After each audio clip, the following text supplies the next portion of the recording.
Amanda touched the heart of most people that she met. She did something. It was something, her smile or what she said or her laughter or her humor, and she had quirky humor. And someone always found the side of Amanda that they liked and that they wanted to remember. Because even her pediatrician, who's been looking after her for a long time, and said to me, and I know that doctors who have waiting lists don't keep patients around for very long, and he even said, I'll follow her till she's graduated, because there's a piece of her, there's something about her that I want to follow. She just touched the hearts of everybody for some reason. You know, the media asks, why wasn't she in sports or activities to keep her busy, and why was she on the internet?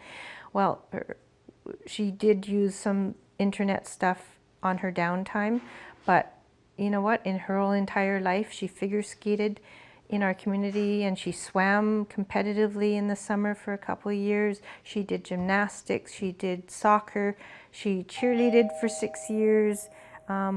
She played ice hockey in our community, and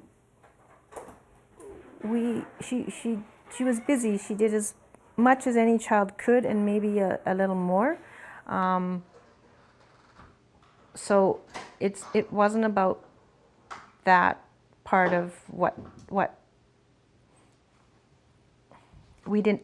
It's not about a child who had nothing to do and just sat on her computer in her room 24/7. That wasn't it.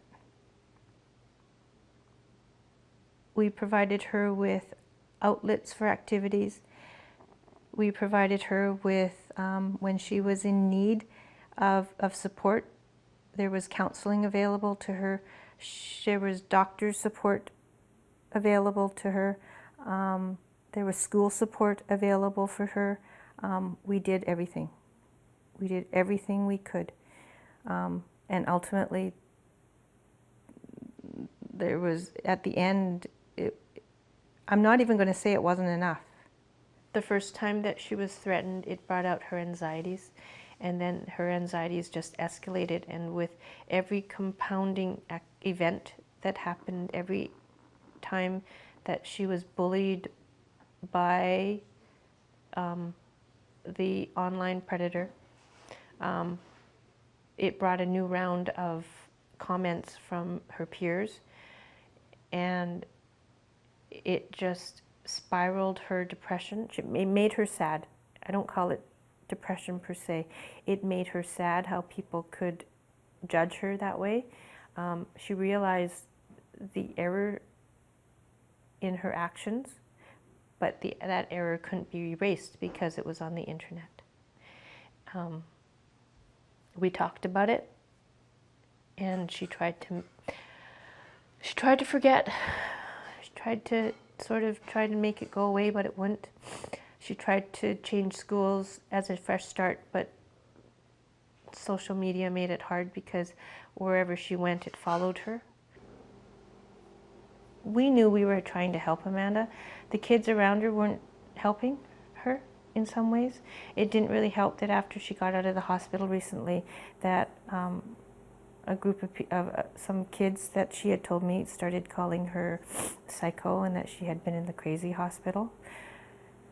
I talked to her and tried to tell her to ignore it, but how can you ignore things when they've been said? So is that part of verbal bullying? Yes. And did that cause, she went to the hospital, she had therapy, she had counseling, she was on a good track. And then the day she gets out, that happens. So I shake my head and I think, are kids really that nasty? Do they really not think? What if it was them? As media reports, you know, was I the bad parent? No, because the people that surround me will easily vouch for that. I did all I could for her. with her personal, with all her personal struggles. I managed to find her the right medical stuff. I helped her find the right educational tools. She wanted to cheerlead again, but her anxieties wouldn't enable her to. But I know that with sports and with singing, she wanted to sing again. All those things were in place for her as soon as she was ready to start. So,